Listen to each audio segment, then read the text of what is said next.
Happy Friday out there, Team 42. It's your skipper here, Darius Dale, to present our macro minute for Friday, April 5th, 2024. It's Macro Scouting Report Friday, so I'm pumped about that. So, as always, we'll start with the executive summary from today's lit off morning note. If you would like to review the analysis supporting these conclusions, as well as what to specifically do about them in your portfolio, you need to be a client of 42 Macro. So we'll start with today's key macro events, which is fresh evidence of our resilient U.S. Economy, fresh evidence of our resilient U.S. economy theme, plus modest support for the immaculate disinflation theme. So the nuance there is that the March jobs report overwhelmingly supported our persistent resilient U.S. economy theme via decent acceleration to a well above trend growth rate of private sector labor income. Moreover, it did so in the face of a modest acceleration and modest deceleration, in average hourly earnings growth, which offers modest support for the immaculate disinflation theme. So in terms of market implications, the March jobs report represents a difficult pill to swallow for any lone remaining holdouts in the hard landing camp.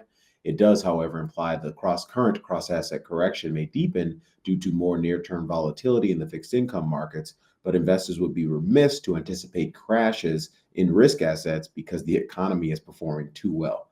As such, we still believe dips are to be bought. That is, until our resilient U.S. economy theme dissipates, or the immaculate disinflation theme concludes and forces the Fed and Treasury to officially pivot to hawkish forward guidance and net financing policy. We will offer our latest thoughts on these and other macro catalysts in today's April 2024 macro scouting report, which will be out this afternoon for 42 macro clients. All right, transitioning over to our 42 macro dashboard. As always, we'll wrap up with the question from our community. So the question reads, oil's impact on inflation. So it says, hi D, how is the recent run up in crude oil prices? How will that impact inflation over the short term? If crude oil continues to run into the $90 to $95 barrel range, does this pull forward the inflation regime shift? So for those who are not familiar, inflation is a risk off market regime in our nomenclature. It's basically the opposite of the trending Goldilocks regime we have experienced. We're in reflation now, but primarily in Goldilocks for the last 5 months. So just in terms of thinking about this holistically, clearly rising energy prices are going to cause goods inflation to accelerate. But the question is, will it cause goods inflation to accelerate more than the anticipated disinflation we're likely to see in services inflation vis-a-vis shelter?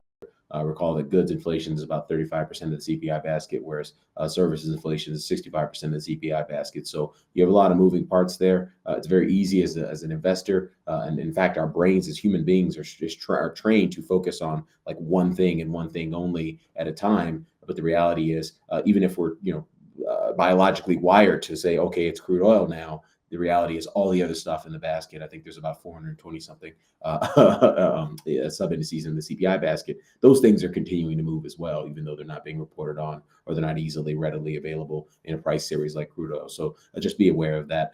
You never want to get too bogged down into one theme or one price. It's the global macro is very holistic. It's very all the moving parts never stop moving. And this is what we do for our clients here at 42 Macro, is keep them abreast of all those moving parts and especially report on the ones that we think are especially going to be valuable in terms of helping them stay on the right side of market risk. And that's exactly what we're going to be doing today in our macro scouting report. As I mentioned earlier, that'll be out this afternoon for 42 Macro clients. I got a wonderful compliment from a billionaire hedge fund manager that you all know earlier this week that said these are the best slide decks on global Wall Street. So you heard it from him, not me.